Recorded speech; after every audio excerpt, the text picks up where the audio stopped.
Buenas tardes, ¿qué tal? ¿Cómo estáis? Mi nombre es Sergio Martín, yo me llamo Sergio Martín y una tarde más estoy encantado. Mira, ha entrado el rótulo, lo he visto ahí en directo. Me encanta que las cosas funcionen. Oye, que no me voy a alargar mucho porque hoy quiero que las protagonistas sean ellas. 3 mujeres que son amigas y me apetece muchísimo hablar con ellas porque nos van a ayudar a entender que saben, que es mucho, del coronavirus y del COVID-19 y de vacunas, medicamentos, EPIs, en fin. Es a lo que se dedican.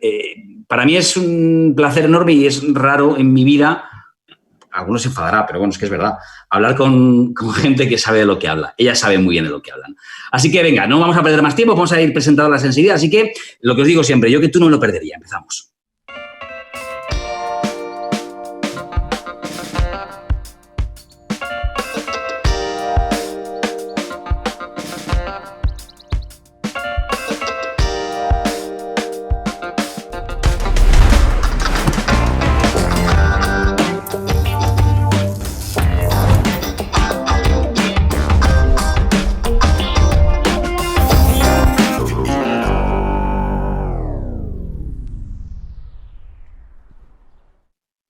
Venga, y empezamos cruzando el Atlántico y yéndonos hasta Nueva York. Ahí está Ana Céspedes. Ana, buenas tardes, buenas noches, buenos días para ti. No, buenas tardes para ti. ¿Qué tal? Buenos días, tardes, sí, casi desde aquí. Muy bien, fenomenal. Muchísimas gracias. Es un placer, Sergio, estar aquí contigo y compartir este rato con vosotros. Gracias por la invitación. No, el placer es mío y lo van a entender todos los que nos sigan, los que nos estáis viendo. Veréis, Ana es amiga. Primero, lo más importante, Ana es amiga, es muy buena amiga. Es una tía excepcional, de esas personas que te encuentras en tu vida de repente y es como un soplo de aire fresco en todos los sentidos, en el personal, y uno intuye, porque yo sé de investigación bastante poco, pero uno intuye que es, por cómo la oye hablar y por cómo trabaja, una excelente profesional en lo suyo. Tengo que decir que Ana es directora general mundial de operaciones de IAVI, y IAVI es una organización que, entre otras cosas, tiene todo lo que diré yo, Ana, y luego tú me cuentas el resto, pero IAVI tiene la intención, su objetivo es investiga para encontrar vacunas y una vez que las encuentra y una vez que las consigue, el objetivo es hacerlas sostenibles, baratas y accesibles.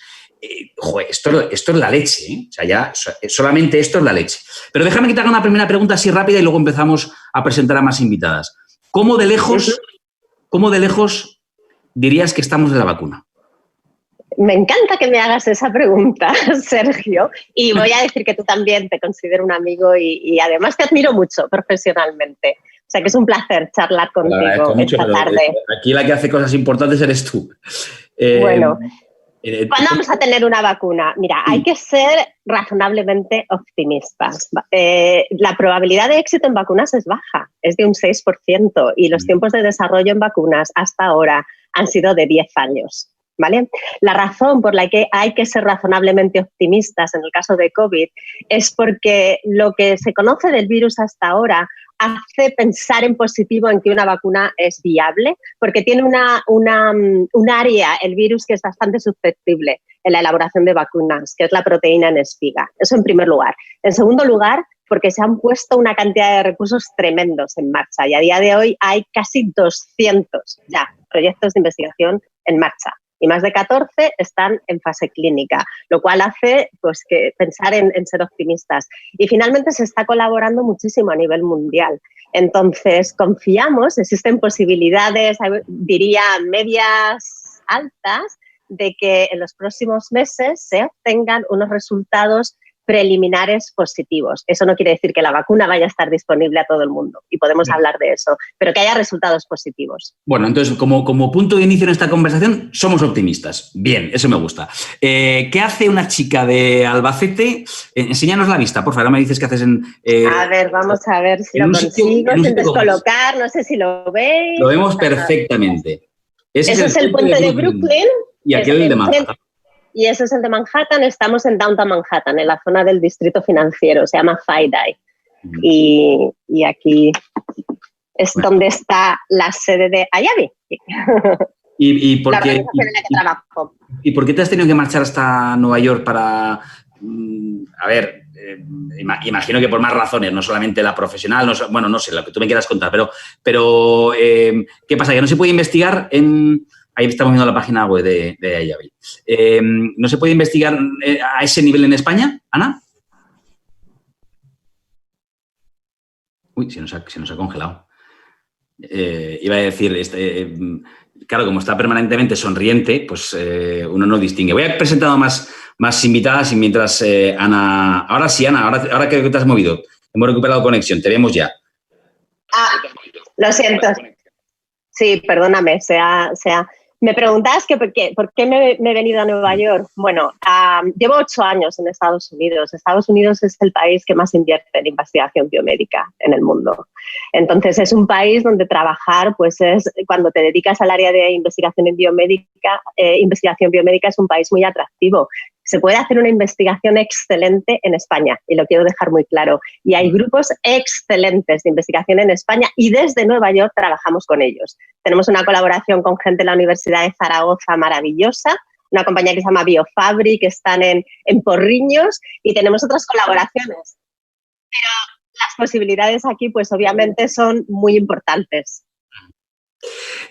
Bueno, yo llamé hace unos días a Ana y le dije, Ana, quiero abordar este asunto. Es que hemos aprendido, qué sabemos y cuánto nos queda por aprender del coronavirus, en fin, el estado de la cuestión, ¿no? Y le pregunté, y Ana, vamos a contarlo así, oye, ¿tú con quién conectarías que sepa mucho de esto? ¿Y de quién me hablaste, Ana? Te hablé de Margarita Alfonsell, por supuesto, la secretaria general de FENIN y una maravillosa persona y profesional. La secretaria general de la Federación Española de Empresas de Tecnología Sanitaria. Margarita, buenas tardes, buenas noches. Hola, buenas tardes, ¿qué tal? ¿Cómo estás? Muy bien, estoy muy bien. Ves que digo buenas noches porque aunque nosotros estamos hablando ahora a las 8 de la tarde en España, no sé si las 2 de la tarde en Nueva York, vamos a estrenar siempre estrenamos programa a las 11 de la noche hora española en nuestro canal de YouTube cuando acabe esto. Margarita, te podría hacer muchas preguntas, pero es que no me resisto a no meterte ahí el primer dedo en el enchufe de lo que te pasó el viernes pasado, que estuviste ahí, compareciste en el Congreso de los Diputados, ahí en el grupo de trabajo de la Comisión de Reconstrucción. ¿Qué tal te fue? ¿Le pudiste contar todo lo que querías a sus señorías? A ver, pues lo primero, bueno, déjame que te salude lo primero, Sergio, porque estoy encantada de estar aquí. Esta sugerencia de Ana, es que Ana somos muy amigas, yo la quiero muchísimo, ya se lo digo siempre, es una persona tan optimista, tan encantadora, tan disfrutora de la vida que es un gusto. Y bueno, pues estoy encantada de estar con vosotros, eso solamente quería saludaros.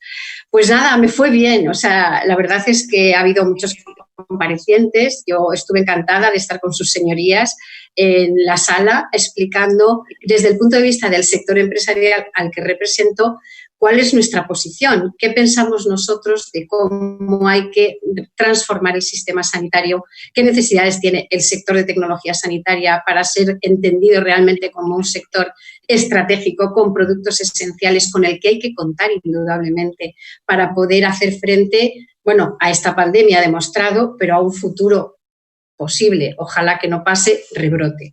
Entonces, pues pude contarles todos los elementos que consideraba que eran fundamentales para trasladar cuál es nuestra visión y nuestras necesidades y, ante todo, pues luego respondí a sus preguntas, que fueron muchas. ¿Pude decirles todo lo que quería? Pues no, me faltó tiempo porque yo la verdad es que soy muy habladora, me hubiera gustado contarles muchas más cosas, pero bueno, estuve 1 hora y media hablando y respondiendo preguntas, encantada. ¿Tienes la sensación de alguna forma, Margarita, de que ahora resulta, claro, todos hemos visto lo que significa, pues de repente quedarnos sin no tener mascarillas al principio de la pandemia o no tener las famosas EPIs, no tener material sanitario? ¿Tienes la sensación de que de pronto, desgraciadamente, todos hemos entendido la necesidad que tiene nuestro país, que en fin, tiene en general todo el mundo, pero ahora estamos hablando de cómo hemos afrontado nosotros la necesidad que tenemos de prestar atención también a nuestra, pues eso, a la tecnología sanitaria de la que disponemos, que es de lo que vosotros habláis? ¿Tenéis la sensación de que ahora se ha avanzado más en 3 meses de lo que se ha podido avanzar en los 15 años anteriores? Pues sí, tengo esa misma sensación que tú observas, la tengo. Creo que la verdad es que lo que nos ha pasado nadie nos lo esperábamos. Ha venido pues una situación inesperada y ahí hemos sido conscientes de lo importante que es este sector empresarial, porque es estratégico y, como decía antes, porque tiene productos esenciales para el tratamiento de cualquier epidemia o pandemia. Por lo tanto, yo creo que esto sí que ha sido lecciones aprendidas. O sea, yo creo que lo que nos ha venido a traer esta situación, que siempre, pues es dramática, porque la verdad es que nadie hubiera querido pasar por esto, pero ya que ha pasado, se tiene que volver en una oportunidad. Y como mi amiga Ana Céspedes, quiero ser optimista y creo que sí que es verdad que hemos sido conscientes que tenemos que tener un plan de contingencia ante cualquier situación sobrevenida de salud pública, que tenemos que tener una serie de protocolos ante una epidemia o pandemia y que tenemos sobre todo que trabajar conjuntamente bajo el término que yo siempre digo de corresponsabilidad, todos los stakeholders del sistema sanitario para, con colaboración, con coordinación, con confianza y con humildad, trabajar en beneficio de nuestra colectividad. Pues veréis, Ana y Margarita, resulta que preparando este programa con Ana y ya llegados a la conclusión de que contaríamos con Margarita Alfonsel, no solamente porque es muy buena amiga de Ana, sino porque Ana me dijo que es la que más sabe de lo suyo y es un poco de lo que se trata esto, de lo que trata, pues pensamos en la tercera pata que le hacía falta a esta conversación para intentar sacar conclusiones, ¿no? Tenemos la de investigación, tenemos la de la tecnología sanitaria y nos faltaba una muy importante que es la de la farmacia comunitaria. Y ahí dije yo, espera, esta me la pido yo, que yo conozco a Ana López Casero. Ana, buenas tardes. ¿Qué tal? Buenas tardes, Sergio. ¿Cómo estáis? Conozco a Ana López Casero, que es la tesorera del Consejo General de Colegios Oficiales de Farmacéuticos, que he tenido la ocasión además de conocerla recientemente, incluso trabajar juntos. Y enseguida pensé en Ana, primero porque sabe mucho, porque comunica muy bien, y tercero porque es que conociéndoos hay un hilo invisible entre las tres, un común denominador que es que sois optimistas y que tenéis la sonrisa puesta casi siempre, ¿no? Y a mí eso me encanta. Ana, bienvenida a esta conversación, ya tenemos la mesa puesta y te pregunto a ti, ¿también tenéis los farmacéuticos la sensación de que ahora por fin se valora un poquito más, no solamente el trabajo que ya valorábamos, el de ir a una farmacia comunitaria y, bueno, con la receta y te dispensan el medicamento, sino que podéis hacer muchas más cosas como ha quedado claro durante esta pandemia?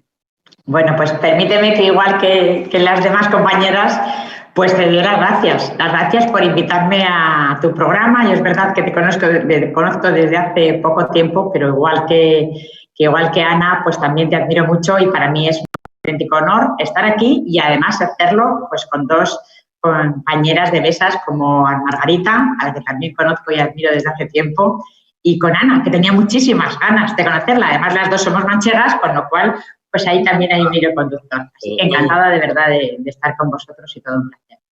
Pues como decía Sergio, yo creo que sí, que esta pandemia lo que ha hecho ha sido sacar esa raza sanitaria que tienen los farmacéuticos en cualquier ámbito de ejercicio, pero sobre todo en el ámbito de la farmacia comunitaria. Hemos estado ahí en primera línea de fuego y yo creo que los ciudadanos, más allá de vernos un establecimiento sanitario accesible, cercano, etcétera, pues han visto el verdadero papel asistencial y social que tiene la farmacia, que eso es un gran valor de la farmacia española y yo creo que en esta pandemia ha quedado de manifiesto y de una manera muy rotunda. De hecho, en una de las encuestas que hemos hecho, pues el 91% de todos los españoles encuestados, que fue una encuesta que se hizo a 3.200 personas, pues el 91% destacaron el papel de servicio público de la farmacia comunitaria, que eso es una conquista social de nuestros ciudadanos y un valor de este país.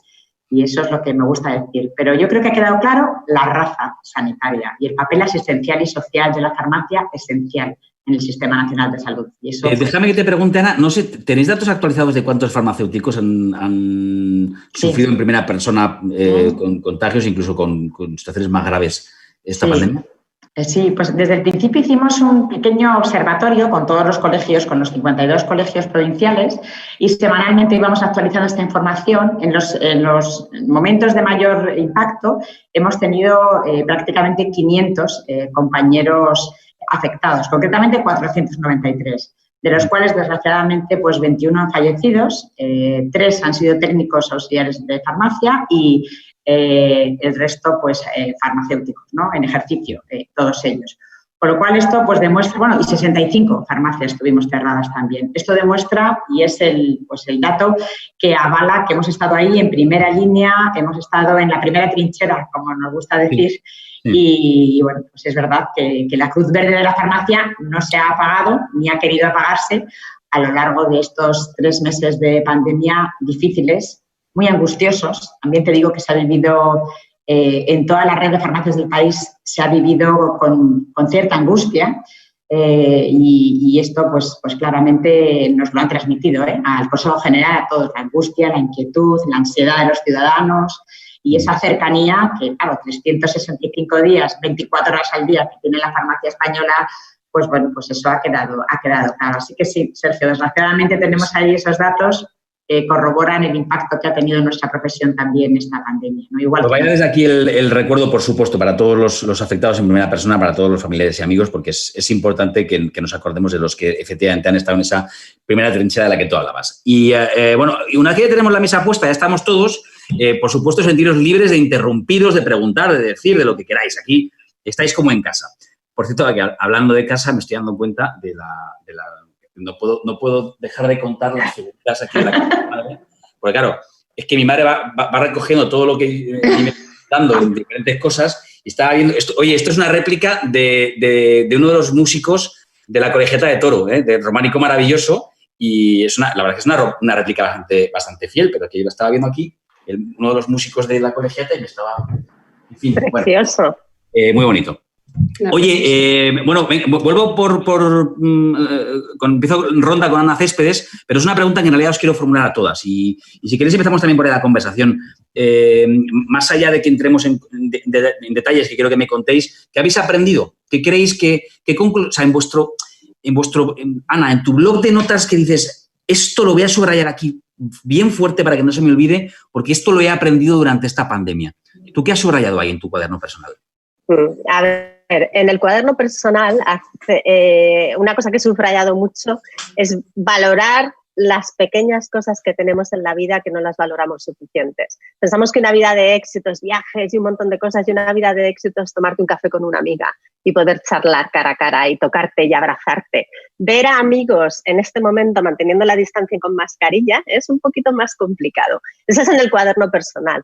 En el profesional, es realmente sorprendente la velocidad en la que se pueden hacer las cosas cuando tienes un objetivo común y un objetivo muy claro. Es decir, el 10 de enero se publica la secuencia del virus, del SARS-CoV-2, y a principios, en febrero, ya hay vacunas que se están, candidatos a vacuna, que se están desarrollando en los laboratorios en menos de un mes, en cuestión de semanas, y en cuestión de 6 semanas hemos estado en fase clínica. Moderna lo ha conseguido y otra compañía, CanSino Bio, en China. Cuando tienes unos objetivos claros, presupuesto y realmente estás enfocado, la investigación biomédica avanza muy rápido. Y yo no quiero que avance más lento en el futuro. No sé cómo conseguir mantener ese aprendizaje. O sea, ahora que te has dado cuenta que cuando se ponen los intereses, cuando se enfoca bien hacia un objetivo y se ponen todas las herramientas ahí, se puede avanzar mucho más rápido. Claro, mira, un ejemplo, porque a mí esto realmente me sorprendió. Un día nos llaman de Merck, de MSD, la farmacéutica MSD. Oye, ¿vosotros conocéis a alguien que esté trabajando con el vector viral VSV? Sí, nosotros, nuestros científicos. En muy poquito tiempo, te estoy diciendo días después, teníamos un acuerdo marco de colaboración. Todavía no estaba firmado el desarrollo clínico conjunto, pero teníamos un acuerdo marco en cuestión de, o sea, el borrador estaba al día siguiente, el equipo legal de MSD lo revisó enseguida y la colaboración que tenemos con ellos se inició en muy poquitos días, ¿no? Esa velocidad de establecer colaboración público-privada en investigación biomédica, que es la base para avanzar en enfermedades infecciosas, necesitan colaboración público-privada, es algo que deberíamos aprender para conseguir en el futuro abordar enfermedades como la tuberculosis, que todavía no está resuelta y de la que mueren 3 personas cada minuto, Sergio. De tuberculosis mueren 3 personas cada minuto en el mundo. Qué barbaridad. Esos datos que a veces no tenemos ahí ni mucho menos presentes y que cuando te lo cuentan, la verdad que te hacen reflexionar. Margarita, ¿y tú qué has aprendido? Me gusta el enfoque que le ha dado Ana, tanto en lo personal, en el cuaderno personal como en el profesional. A ver, pues yo lo primero, bueno, como estamos todos aquí juntos, yo una cosa que no he dicho es que también Ana López Casero y yo también somos amigas, con lo cual también me encuentro súper a gusto, ¿no? Con amigas y contigo, Sergio, encantada. Margarita, es que ahora ya está establecido este nexo en el que los amigos de mis amigos son mis amigos, ya está, ya estamos. Claro, ya estamos todos. Que en el fondo explica muy bien cuál es el espíritu de este programa, que es ir conectando, efectivamente, ir conectando conocimiento y ir conectando amigos, con lo cual ya está. Bueno, además las tres somos farmacéuticas, ¿eh? Yo creo que esto también es un nexo de conexión entre las tres. Sí. Una en y además otra en la oficina de farmacia y otra en la industria. O sea que yo creo que también hay muchos nexos de conexión. Sí. Muchos. Bueno, pues yo he aprendido. Dime. No, iba a decir que es una amistad establecida en colaboración profesional, que creo que es muy interesante además. Es decir, cuando te conoces profesionalmente y estableces esa credibilidad que te permite trabajar rápido de manera conjunta. Solo un inciso, perdón, Marga. No. A ver, yo lecciones aprendidas en el plano personal coincido con Ana. O sea, es esa, como de repente ver esa fragilidad que en un momento determinado puede tener una situación y de repente convertirse en algo pues insospechado, ¿no? Nadie se nos había ocurrido que pudiera pasar esto. Por lo tanto, es eso, el poder acercarte a tus amigos, a tu familia, a tus seres queridos y poderles abrazar y no poderles abrazar. En mi caso, yo además he estado ingresada, porque yo he padecido en primera persona, sí, lo que pasa es que fue una situación muy leve, 4 días ingresada, no necesité ni UCI, ni oxígeno, ni nada, con lo cual, bueno, estuve aislada en una habitación y esperando a ver cómo evolucionaba el tema. En una fase muy primaria y, por lo tanto, yo no era consciente en aquel momento de la gravedad que luego tomó de la dimensión que tomó este tema, ¿no?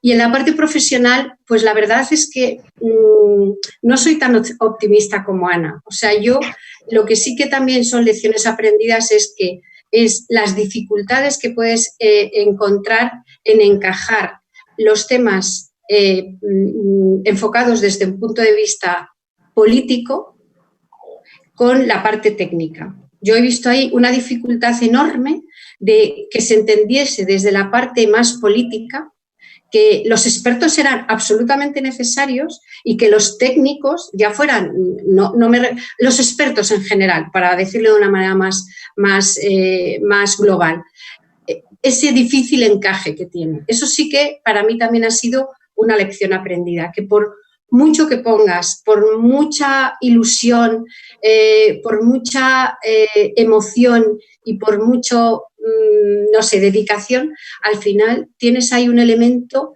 que no encaja del todo. Hay una parte de visión ideológica, política, y hay una parte técnica y de experto que tiene que encajar y no encaja.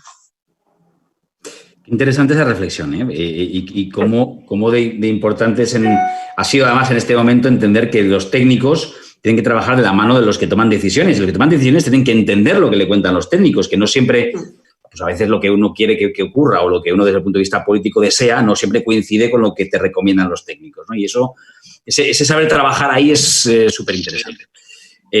Luego te preguntaré por cosas más concretas, Margarita. Luego te preguntaré porque aquí este tema me interesa. Ana, ¿y tú qué has aprendido? Cuaderno personal y profesional. Pues mira, yo creo que, bueno, en lo personal, igual que Ana y que Margarita, yo creo que la mochila vital pues va más ligera.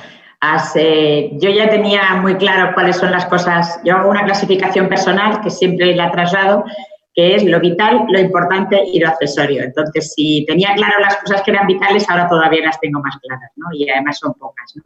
Pero dependen de uno mismo. Eso es, pues eso, el tener cercanos a los tuyos, a tu familia, a tus amigos, el tomarte un café con una amiga, el tener una conversación con tus hijos, el estar cerca de ellos, el darles un abrazo. Esos pequeños micromomentos que son absolutamente maravillosos y que te llenan de energía y de ilusión para todo el día, ¿no? Entonces, en lo personal, yo creo que todavía esa parte la tengo más clara. Luego, yo creo que también hay una reflexión como sociedad y es que yo creo que, o quiero pensar, no sé qué opinaréis vosotros, ¿no? Pero quiero pensar que la salud a partir de ahora no se va a ver tanto como un gasto, sino como una inversión. Y yo creo que esta pandemia nos ha hecho sentirnos todavía mucho más vulnerables, pero en general, ¿no? Como sociedad, como personas, por supuesto, pero en general como sociedad. Y eso es importante, porque la salud es un motor económico de primer orden. Y en este momento yo creo que ha sido un problema de salud el que ha apagado el motor económico del mundo. Ha sido un problema relacionado con la salud, no ha sido un problema de otra índole. Con lo cual yo creo que en este momento todos los países y a nivel mundial, pues creo que sí que tendría que haber un antes y un después de colocar la salud y la inversión en investigación, en asistencia, en todo lo que tiene que ver con la relación con los profesionales, tiene que estar colocado en el sitio donde le toca. Y luego ya a nivel profesional, pues Sergio, yo lo que he aprendido es que, así como Margarita decía esto, de estar alineados los políticos con los técnicos, bueno, pues yo sí he tenido siempre claro el valor de la sociedad civil, pues ahora todavía mucho más. Yo creo que es un gran valor que tenemos la sociedad civil, las organizaciones profesionales, pues las empresas, sin duda alguna, todas las asociaciones, organizaciones profesionales, corporaciones, como son los colegios y consejos de profesionales, y todos juntos, yo creo que, sin duda, cooperando, y tenemos claro que podemos cooperar y que sabemos cooperar, y cuando tenemos un objetivo común, cooperamos y a muchísima velocidad, no hay quien nos pare.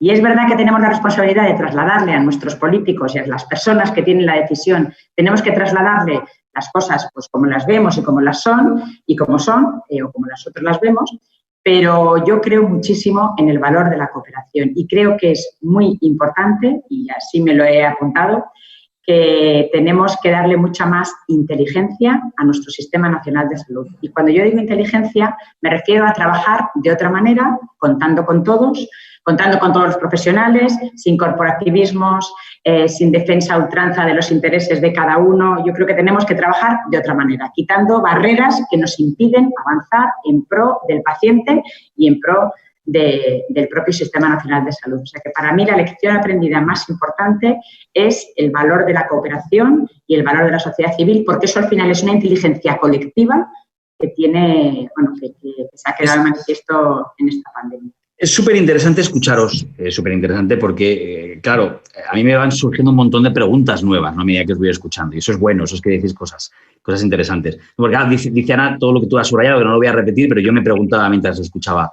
Claro, la gran pregunta es esa, es si seremos capaces de sacar las conclusiones adecuadas, alguna conclusión y cambiar alguna manera de entender la vida, de entender el trabajo y entender la cooperación, ¿no? Eso que decías de juntos somos imparables, o si ocurrirá, como tantas otras veces hemos visto a lo largo de la historia, que hemos pasado algo con mucha intensidad, con mucha penuria, como en esta ocasión, pero luego se nos olvida y luego volvemos todos a nuestros quehaceres cotidianos y volvemos todos a las pequeñas guerras estúpidas del día a día que nos alejan de nuestros objetivos y nos alejan de la verdadera razón por la que trabajamos o intentamos, pues cada uno en nuestro ámbito, hacer un mundo mejor, ¿no? Mira, tengo por aquí algunas de las cosas que pone en la página web Ana Céspedes de Ayavi. Y claro, veo que decís, ¿no? Que dice, Ayavi está centrada en vacunas y anticuerpos frente a enfermedades infecciosas con dos objetivos, que sean accesibles y baratas. Y yo al leer eso digo, claro, el problema es cómo se hace. ¿Cómo se consigue? ¿Cómo se consigue esto? El objetivo es tremendo, pero imagino que, porque ahora estamos pensando en acceder a una vacuna, conseguir una vacuna contra el coronavirus, pero claro, hay un montón de investigación y de inversión de farmacéuticas, de laboratorios que están investigando, invirtiendo un montón, y yo me pregunto, ¿y el día que encontremos esa vacuna, cómo la haremos accesible y barata?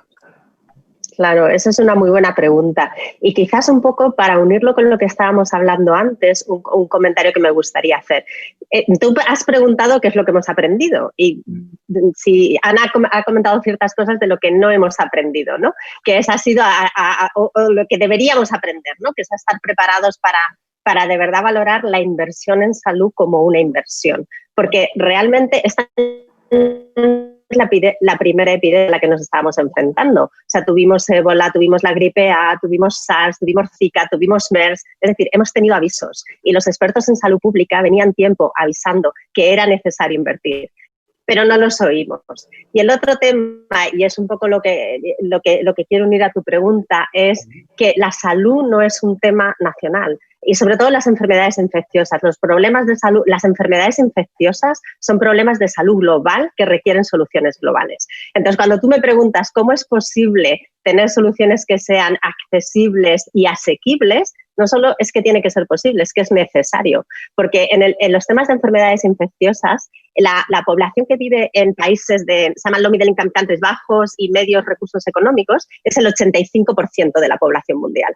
El 85% de la población mundial vive en zonas con pocos recursos. Entonces, si tú no consigues hacer la innovación en enfermedades infecciosas, que es a lo que nos dedicamos nosotros, accesible ahí, no estás solucionando el problema. ¿Cómo se consigue? Pues mira, hay 4 elementos clave. Lo primero es ser conscientes del problema. Creo que es difícil ver que el 85% vive en zonas donde no hay acceso a la medicación, porque las ventas, por ejemplo, de anticuerpos monoclonales, el 73% de las ventas se producen en países de altos recursos. Es decir, no tienen acceso en esos otros países. O sea, lo primero es ser conscientes. Lo segundo, colaboración público-privada. No puedo insistir suficiente. Determinadas enfermedades infecciosas simplemente no es rentable la investigación. Requieren de inversión pública para que sea suficientemente, para que haya incentivos para de verdad poner en marcha esos recursos, ¿no? Entonces, en Ayavi, por ejemplo, somos una colaboración público-privada. Gobiernos de todo el mundo nos financian y nosotros establecemos acuerdos con compañías farmacéuticas con el fin de avanzar esa investigación. Lo tercero que en lo que trabajamos es producción de las nuevas terapias. No estoy hablando de pequeñas moléculas que son fáciles de producir, que hay genéricos y que son más accesibles. Estoy hablando de compuestos biotecnológicos, proteínas, anticuerpos. Ese tipo de sustancias requieren de plantas de producción que sean capaces de producirlas a bajo coste y requieren de esas plantas en países como en Asia, en países como, bueno, en geografías como Asia, en geografías como África.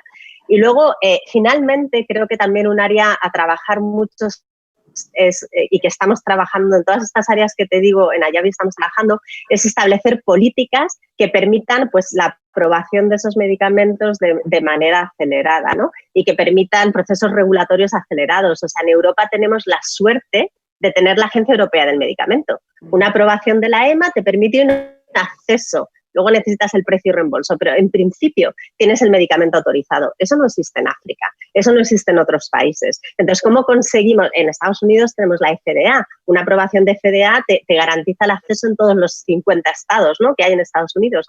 ¿Cómo conseguir eso en otros países para que esa innovación llegue? Pues son áreas en las que en Ayavi pues estamos trabajando para solventar este problema, que es un problema que nos preocupa. Qué importante lo que decías. ¿No? A mi pregunta de si es posible, tú le has dado la vuelta y me has dejado ahí reflexionando. No solamente si es posible conseguir vacunas accesibles y baratas, sino tú decías, es que es necesario, ¿no? Y no vamos a solucionar... Decía que no vamos a solucionar del COVID, ¿no? No solamente del coronavirus. Estamos hablando de todas las vacunas. Pues que a veces se nos olvida que en el primer mundo sí que hay tratamientos y medicamentos y vacunas accesibles, pero no nada lejos de donde nos encontramos en muchos países de África, pues no hay acceso a vacunas de algunas enfermedades prácticamente erradicadas en el primer mundo, ¿no? Y esto es importante que lo recordemos.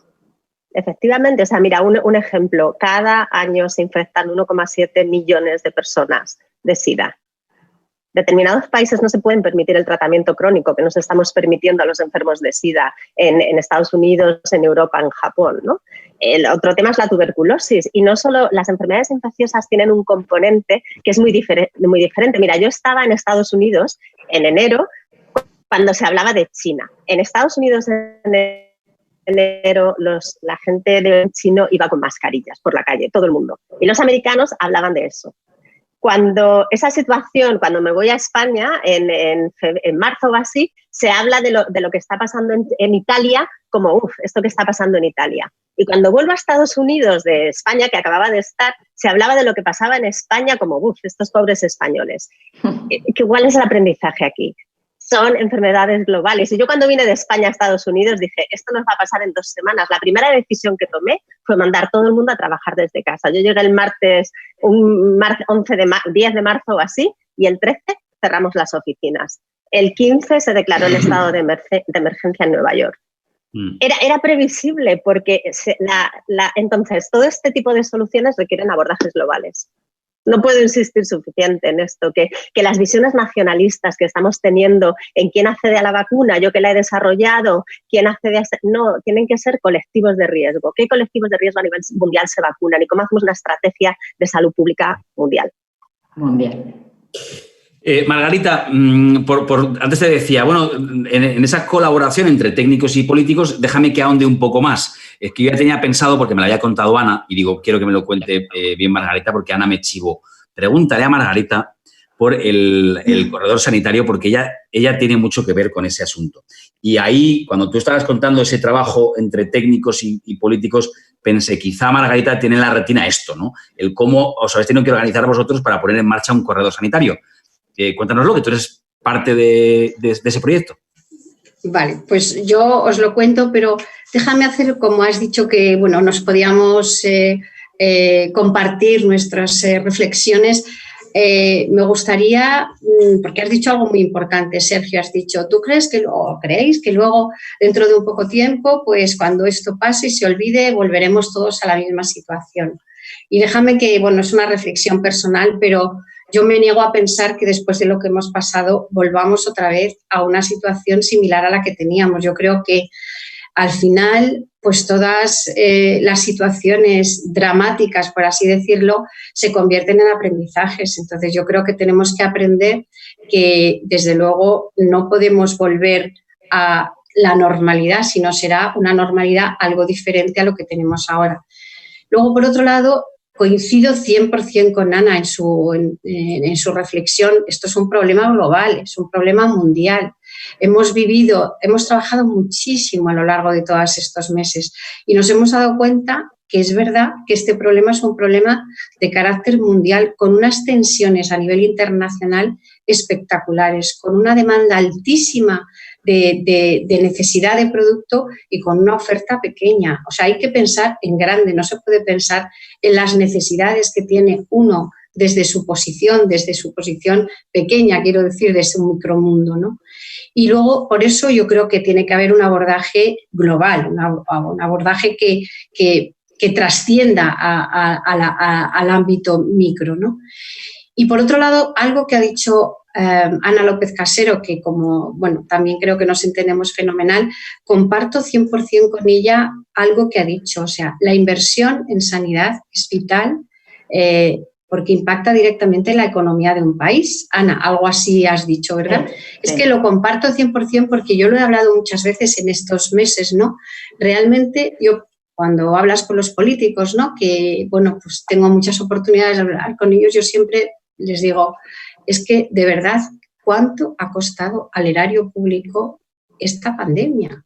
Ya, de verdad que yo siempre creo que hay que hablar en términos humanos, ¿no? En términos no económicos, pero al final todo lo que no se cuantifica parece que no existe. Entonces, realmente yo creo que el impacto que ha tenido en la economía de nuestro país esta pandemia tendremos que valorarlo porque es importantísimo para el futuro destino de los recursos para sanidad. O sea que hay una máxima que dice salud es igual a riqueza. Entendamos riqueza en sus términos correctos, no en el término riqueza literal. Y la verdad es que es así. Entonces, me voy ahora al corredor. Sergio, ¿no te importa? Perdona que haya hecho esta precisión. Al contrario. Os agradezco de verdad que sentáis cómodas y como en casa. Sí, como en casa. Yo creo que, para mí, es un placer estar aquí, o sea que estoy encantada. Pues el tema del corredor. Hablaba de esas tensiones a nivel mundial, unas tensiones que de verdad llegó un momento en que no sabíamos qué iba a poder pasar para la llegada sobre todo de productos sanitarios y de equipos de protección personal a nuestro país. Bueno, era una situación de desesperación. Y pues al final una amiga común, una amiga de Ana Céspedes y una amiga mía también, o sea, una amiga común, pues a través de una conversación me comentó, oye, es que, en fin, yo estoy preocupada por este tema y creo que te puedo poner en contacto con una persona que probablemente podamos hacer algo. Digo, pues oye, rápidamente. Yo estaba ingresada en ese momento, pues en los 4 días que yo estuve ingresada. Bueno, pues una conversación con una persona que al final ha sido la alianza ha sido entre 3 grupos, el grupo ESIA, el grupo Iberia y CENIN, pues puso las bases para este corredor que yo estoy súper satisfecha, pero no satisfecha en el plano, no sé cómo deciros, es como en el plano emocional. Estoy satisfecha de haber podido traer producto para los profesionales sanitarios y para los pacientes. O sea, la verdad es que para mí era algo como inimaginable. Cuando empezamos a sentar las bases, que esto lo cerramos en horas. O sea, en horas dijimos, hay que traer producto a España, tenemos que hacerlo, no sabemos cómo, nosotros tenemos el conocimiento, la experiencia y las capacidades de las empresas. El grupo OESIA es un grupo logístico que tiene la capacidad logística y el grupo Iberia tiene la capacidad de poder poner el transporte aéreo, que era lo más tremendo en ese momento, porque los importadores, que evidentemente este tipo de productos que han sido esenciales y que son esenciales para cualquier epidemia, pandemia, desafortunadamente, y digo desafortunadamente también, no con los términos literales, vienen de China. Es que no tenemos producción nacional o es una producción muy baja. Había que traerlo de China. Entonces, también los importadores no tenían transporte. El transporte aéreo era imposible. Con lo cual, al final, pues, ¿qué hicimos? Es un ejemplo de colaboración público-privada porque sí que tuvimos un entendimiento por parte del Ministerio de Sanidad, por parte de Industria, por parte de Exteriores y al final lo que hicimos es una alianza entre 3 grupos para traer producto a España. ¿Y qué hacíamos? O sea, realmente, ahora cuando lo vemos decimos, pues madre mía, es una cosa muy sencilla, pero empezar a trabajar en ello fue complicadísimo, porque deciros que los aviones que ponía Iberia a disposición para hacer este corredor aéreo eran aviones de pasajeros, no eran aviones de carga. Entonces, pues hubo que habilitar aviones de pasajeros para traer la carga en bodega y en la cabina. Parece una tontería, pero claro, para meter en cabina determinado material empaquetado de una manera tenía que ser la medida de los asientos, porque si no, no cabía. Con lo cual ha sido como un engranaje complejo, pero a la vez imaginativo y a la vez sorpresivo, y lo conseguimos. Tuvimos también que pasar por muchas situaciones realmente comprometidas, porque hemos traído 36 aviones regularmente. O sea, los 36 aviones han salido con una periodicidad determinada.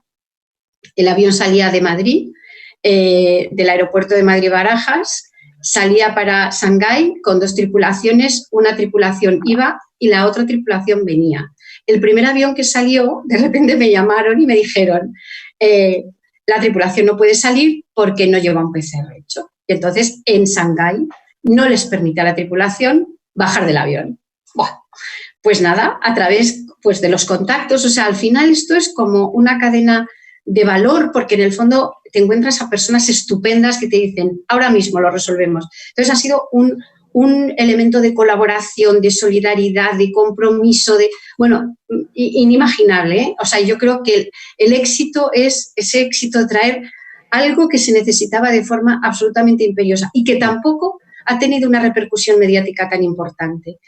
No queremos eso, lo que queríamos era traer producto. Y bueno, pues tuvimos que llevar a la tripulación a un hospital a que se hicieran los PCRs, se llevaran los análisis hechos y en mano para que pudieran llegar a Shanghái. Finalmente, bueno, no me entretengo, Sergio, que a lo mejor me estoy enrollando demasiado, pero bueno, llegar a Shanghái y ni siquiera bajaron del avión. Esa fue la primera experiencia y luego ha sido siempre así. Una tripulación iba, otra tripulación venía. Sí, lo que quería contaros es que no sé si sois conscientes de que ya prácticamente hemos cumplido más del tiempo previsto, pues estamos prácticamente en la hora y tenemos que ir dejando aquí la conversación que se ha pasado volando. Así que, ay, de verdad, qué pena. Sí, bueno, yo me tendría toda la noche hablando con vosotras, pero es que vamos al capítulo de conclusiones. Me falta preguntarle una cosa a Ana López Casero sobre porque yo he visto, Ana, que durante la crisis, sobre todo en los peores días de la crisis, donde prácticamente no se podía hacer nada, estábamos todos realmente, además de asustados, es que no sabíamos cómo hacer cosas cotidianas, ¿no? Y yo vi ahí a los farmacéuticos ofrecerse para repartir mascarillas, ofrecerse para repartir medicamentos, que este es un proyecto que yo tuve ocasión de hablar contigo y que luego salió, pero que al principio era un poco como que no se sabía por dónde empezar porque estábamos ante un escenario en el que se estaban haciendo cosas, y ahora escuchando a Margarita me lo ha recordado, cosas que no es que sean más fáciles o más difíciles, es que no habíamos hecho nunca, ¿no? No habíamos visto a la farmacia comunitaria repartir medicamentos a gente que no podía salir de casa porque eran enfermos especialmente vulnerables y mucho menos ir a un centro hospitalario a recoger un medicamento que no podía obtener en un centro farmacéutico, en una farmacia, pues porque eso le ponía en riesgo su salud. Y ahí os ofrecisteis, ¿no? Y yo recuerdo este hito, si quieres contárnoslo un poquito, porque ahora contado puede parecer fácil, pero no tiene nada de fácil. No ha sido fácil. Pues retomando y siendo también, utilizando poco tiempo, sé que tenemos poco tiempo y muchas cosas que contar, pero lo que dice Margarita, y esa es una de las cosas que yo creo que tenemos que poner más visible en esta crisis, es que las personas han sacado lo mejor de sí mismas para poder establecer esa cadena de valor, porque lo que queríamos era, con una situación, o sea, queríamos resolver el problema, ¿no? Esto que decimos siempre de ¿qué puedo hacer yo para resolver este problema? Y cada uno puede hacer una poquita cosa, ¿no? Y habla con otra persona y habla con otra y al final se establecen esas cadenas de valor que sin duda es lo que yo llamo esa inteligencia colectiva que es capaz pues, de mover el mundo, ¿eh? Yo eso no lo olvido, ¿no? Y somos capaces de resolver cosas que creíamos absolutamente imposibles. Nosotros, como bien dice Sergio, cuando llegó el 13 de marzo dijimos, bueno, nuestro objetivo fundamental es que ningún ciudadano se quede sin su acceso al medicamento. Y aquellas poblaciones más vulnerables, aquellas personas más vulnerables que no pueden salir de casa, poblaciones de riesgo, personas enfermas con una determinada edad, etcétera, personas que tienen que ir al hospital también a recoger su medicación, nadie se puede quedar sin su medicamento. Entonces pusimos en marcha, Sergio lo sabe porque lo hemos comentado, propusimos tanto al Ministerio de Sanidad como a todas las consejerías de sanidad de las comunidades autónomas una batería de soluciones excepcionales y de medidas extraordinarias, ¿no? Que pasaban por un lado, ¿no? Distribuir, hacer una atención farmacéutica domiciliaria a los domicilios, llevar esos medicamentos a los domicilios. Por si acaso no podíamos llegar o las plantillas de las farmacias estaban diezmadas, llegamos a un acuerdo con Cáritas o Cruz Roja para que también a través de sus voluntarios ellos reforzaran ese servicio que la farmacia estaba haciendo y han sido más de 850.000 pacientes los que han recibido esa atención en sus domicilios. Además ofrecimos la red de farmacias para dispensar medicamentos de diagnóstico hospitalario, que normalmente los pacientes tienen que ir al hospital a por ellos, pues ofrecimos la red de farmacias del país, las 22.000 farmacias, para que de acuerdo con nuestros compañeros de hospital, que quiero reivindicar aquí también, que han hecho un papel magnífico en esta crisis, bueno, pues de acuerdo con ellos, pues también nosotros ofrecíamos que el paciente, en lugar de tener que ir al hospital y además tener un riesgo o adquirir un riesgo, pudiera recoger su medicamento en la farmacia comunitaria. Pero además de todo eso, pues también establecimos acuerdos con la Guardia Civil para que aquellas poblaciones de riesgo, personas que a lo mejor no iban a recoger su medicación, establecimos unos protocolos de colaboración y hemos sido como sensores sociales. Es decir, la Guardia Civil nos preguntaba, oye, hace tiempo que una persona que normalmente va a recoger su medicación, hace tiempo que no la veis, por favor, comunicárnoslo, porque eso quiere decir que probablemente pues, esté enfermo o esté en una situación compleja, ¿no? Entonces hemos trabajado mucho con la Guardia Civil, con la Policía Nacional en este protocolo de detección de situaciones sociales vulnerables.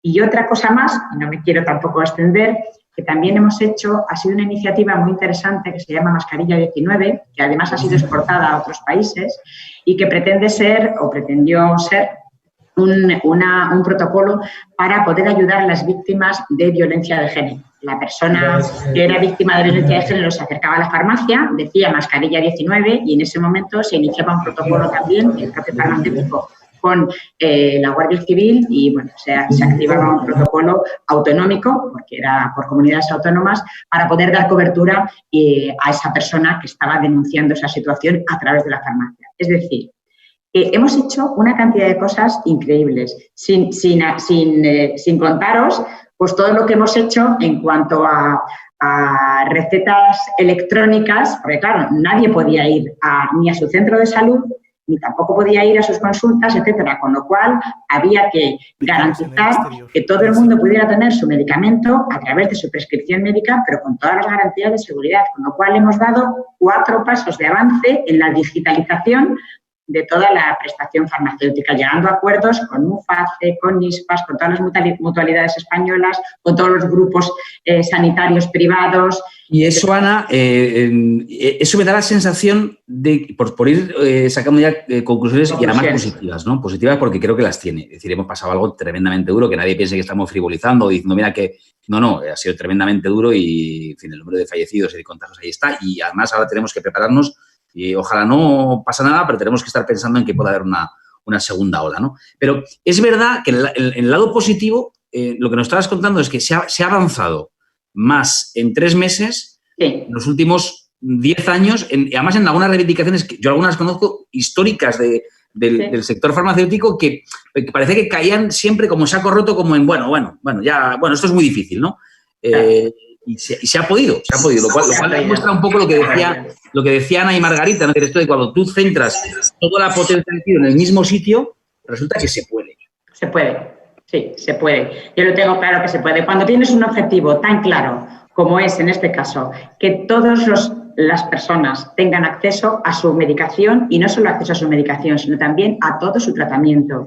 Cuando tienes claro que tu razón de ser es el paciente y es el ciudadano, cuando tienes claro eso, es que todos estamos alineados bajo un objetivo común y cuando tienes una situación tan crítica como esa, pues sacas las ideas y además luchas pues con toda la batería de medidas. Por eso digo que la farmacia española, bueno, todos los farmacéuticos en todos los ámbitos, pero refiriéndonos a la farmacia, nosotros que también fuimos a la Comisión de Reconstrucción y fue nuestro presidente, pues lo que ha dicho es que ahí tiene nuestro país una red de farmacias que puede hacer mucho más de lo que está haciendo, integrándose más con todo el equipo de profesionales, trabajando de otra manera, haciendo circuitos asistenciales diferentes y más innovadores y podemos hacer muchas más cosas. Han quedado demostrados en la pandemia y de eso tenemos que sacar conclusiones y avanzar, porque tenemos mucho que avanzar. Ya estamos pasadísimos de tiempo y no podemos seguir porque me van a matar aquí. En menos de un minuto atesta, que diría un italiano, por barba. Aquí barba pocas. Primero porque yo soy barbelampiño y segundo porque vosotras pues evidentemente no tenéis barba. Atesta por cabeza, Ana, por ti empiezo. ¿Qué crees que tenemos que tener preparado, listo, resuelto, antes de que llegue la segunda ola, si es que llega y ojalá no sea así, pero ¿dónde quieres? Bueno, esto que no se nos olvide, por favor. Pues que todavía no hay tratamientos ni medidas de prevención disponibles más allá de la protección que podamos ofrecer a nosotros mismos con mascarilla. Entonces no se nos puede olvidar. Tenemos que recordar que todavía no hay vacuna ni tratamientos y que el hecho de que hayamos pasado una primera crisis no quiere decir que tengamos que bajar la guardia. Que no bajemos la guardia porque no hay vacunas ni medicamentos. Decías, de manera optimista, que quizá estemos cerca de la vacuna, pero de momento no la hay, esa es la realidad, no hay vacuna. Y por lo tanto, pues... Ni tratamientos, Sergio. Ni tratamientos efectivos. No sé si preguntaros por la ¿cómo es? Hidroxicloroquina.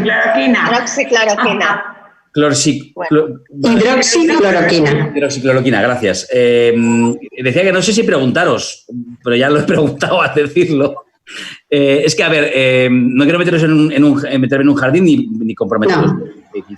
Quizá no sea el momento, pero para que entendamos, ¿cómo es posible que sobre un mismo compuesto hayamos tenido, que yo recuerde, tres diagnósticos diferentes? Que sí funcionaba, que no funcionaba y ahora otra vez que puede que sí en algunos tipos de casos y siempre, por supuesto, bajo prescripción médica y con mucha vigilancia. ¿Funciona, no funciona o no lo sabemos? No sé si alguna se atreve. Bueno, nos acaban de parar los estudios clínicos, Sergio, en el NIH se han parado. El problema que estamos teniendo es la necesidad de responder a la vez que obtenemos información. Entonces, en Estados Unidos ha habido mucho tema político con hidroxicloroquina, pero además hemos estado haciendo ensayos a la vez que obteníamos datos casi online, sin publicarlos en revistas y revisarlos debidamente, se estaban comunicando. Entonces, eso ha generado ciertas desinformaciones que han provocado esta situación. He intentado ser lo más políticamente correcta. Pero sí me sirve una cosa lo que has dicho. Y es que, como de momento no está clara una cosa ni la otra, no podemos la única manera pero a efectos de usuario, pues lo que no podemos hacer es tomar un medicamento que de momento no sabemos si funciona o no funciona o en qué medida.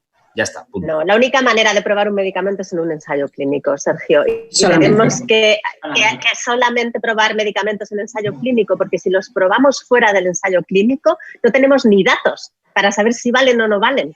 Con lo cual es realmente el problema doble. Pues nada, la hidroxicloroquina, ahí lo veis, Sanidad suspende los ensayos clínicos de la hidroxicloroquina contra el COVID-19. O sea que esas, a día de hoy, la información. Margarita, por intentar poner esos puntos optimistas, que, bueno, y sobre todo precavidos, ¿no? ¿Qué crees, que tenemos que tener muy en cuenta para afrontar esa segunda ola que ojalá nunca llegue? Lo primero, ojalá que nunca llegue. Lo segundo, bueno, coincido con Ana, es una continuación de lo que dice Ana, ¿no? Yo todo lo que dice Ana lo suscribo directamente, las dos Anas. Pero yo, desde mi posición y representando a la industria, yo creo que lo que tenemos que tener, aparte de bueno, pues este principio que ha dicho Ana, que por supuesto, creo que tenemos que tener un plan de contingencia para cualquier problema de salud pública, que no lo tenemos. Ese plan de contingencia tiene que estar perfectamente definido y con unos protocolos de actuación que nos permitan que en un momento determinado poder tener una respuesta profesional y experta. Desde mi punto de vista es lo que tenemos que tener. Y además tenemos que tener una reserva estratégica, porque es verdad que ya hemos comprobado que ha habido muchísimas dificultades, entre otras cosas porque también una cosa que no hemos hablado, Sergio, y me hubiera gustado hablar, es el cierre de fronteras en países de la Unión Europea, que eso también cuestiona cómo está trabajando la Unión Europea. Entonces, dejemos eso aparte porque ahora mismo tampoco es el momento, pero desde mi punto de vista y por ser muy concreta, plan de contingencia, protocolos de actuación y reserva estratégica. Pero si quieres decir algo sobre el cierre de fronteras... No, quiero decir que lo que quiero decir es que tenemos que tener una reserva estratégica porque no tenemos una producción nacional suficientemente, que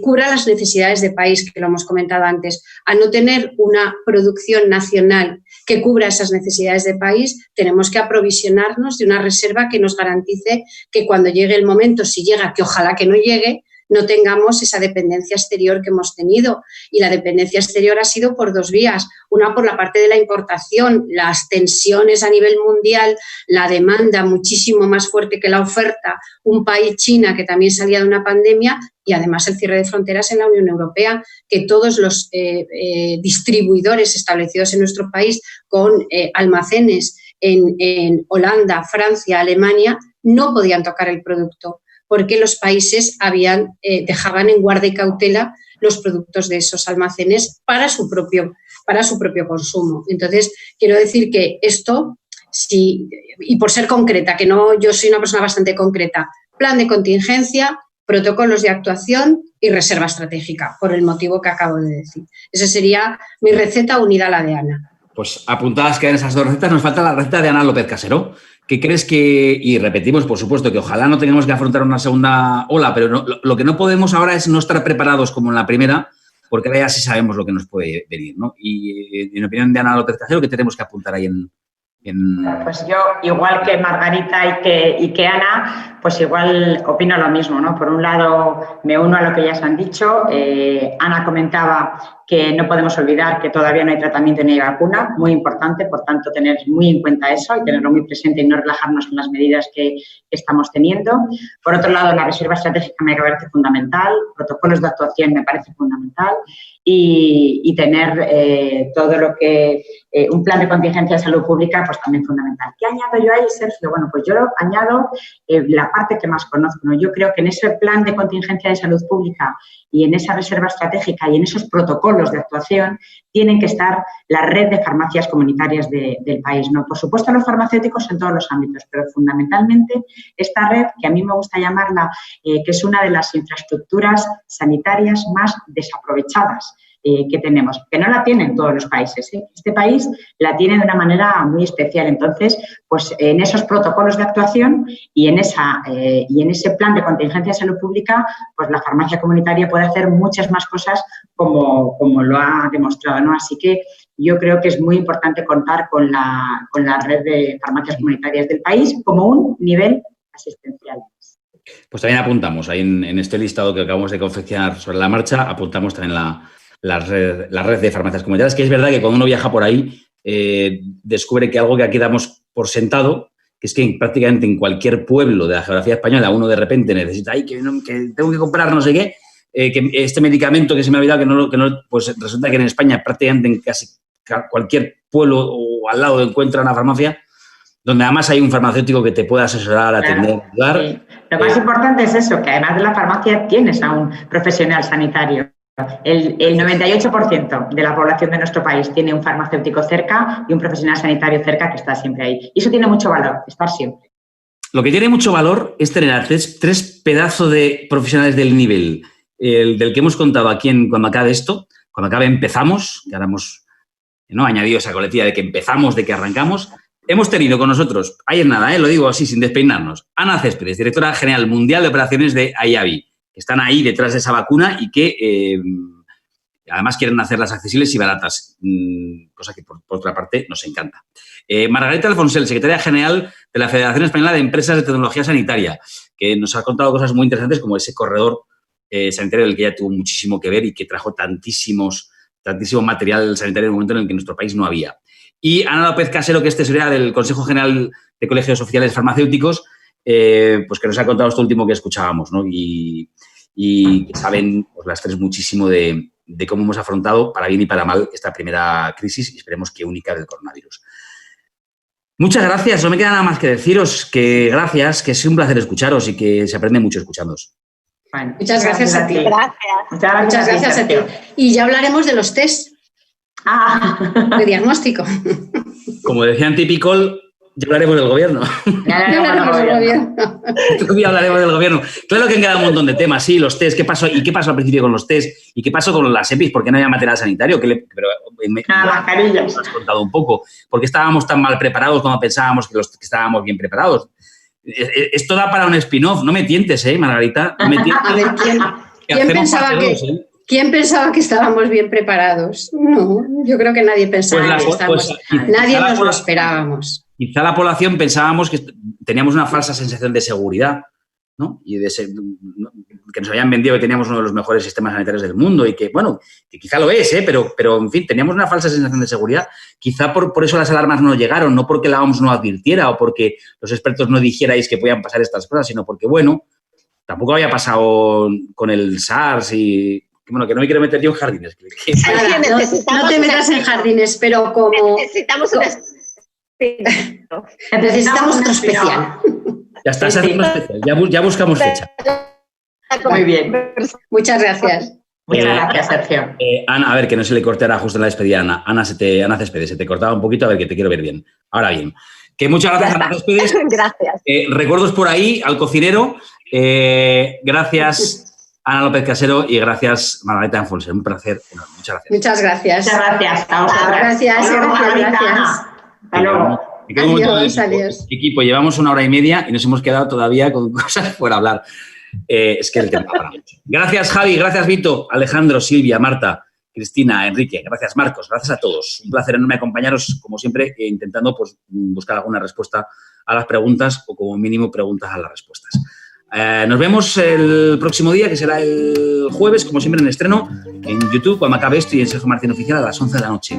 Gracias, como siempre, por estar ahí. Gracias.